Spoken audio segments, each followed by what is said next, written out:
ဇလန်တွဲမင်းသမီးဘွားတွေကနေတက်လာတဲ့သူမဟာတော့အခုချိန်မှာတော့ဝိုင်းရင်ထိတ်တန့်မင်းသမီးတွေနဲ့တောင်ပခုံးရှင်ရလောက်တဲ့အထိအနုပညာစွမ်းရည်ကတော့တကယ်ကိုမှပွဲစုလို့နေခဲ့ပါတယ်။မင်းသမီးမိမိကိုဟာတော့ဒီလိုနေရာမျိုးရောက်လာဖို့အတွက်အရာအလုံးကိုရှော့ရှော့ရှူနဲ့ဖြစ်ခဲ့တာတော့မဟုတ်ပါဘူး။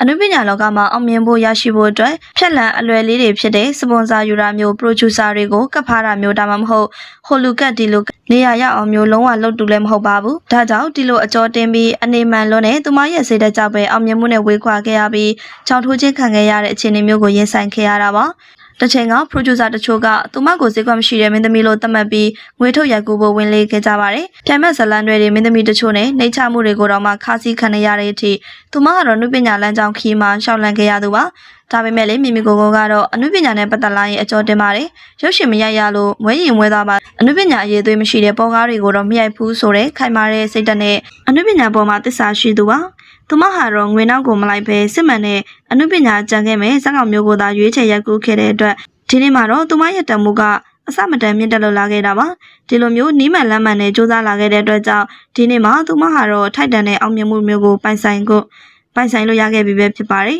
အခြားသောမင်းသမီးတွေလိုမျိုးတစုံတစ်ယောက်ရဲ့ပံ့ပိုးမှုမျက်နှာသာပေးမှုတွေနဲ့မဟုတ်ပဲမိမိကိုယ်တိုင်အရေးချင်းနဲ့စူးစမ်းထုတ်မှုတွေကြောင့်ဒီနေ့ဒီလိုနေရာမျိုးမှာအောင်မြင်မှုတွေကသူမတွက်ပို့ပြီးတော့အချို့မိဆုံးရာဖြစ်ခဲ့ပါတယ်မမီကိုဟာတော့ MRT4 ကနေတက်လာတဲ့မင်းသမီးတွေထဲကအတော်ဆုံးနဲ့အရေးချင်းရှိဆုံးမင်းသမီးဆိုတာကိုတော့သူမရဲ့ပြောင်မြောက်တဲ့သရုပ်ဆောင်ချက်တွေအရေးချင်းတွေနဲ့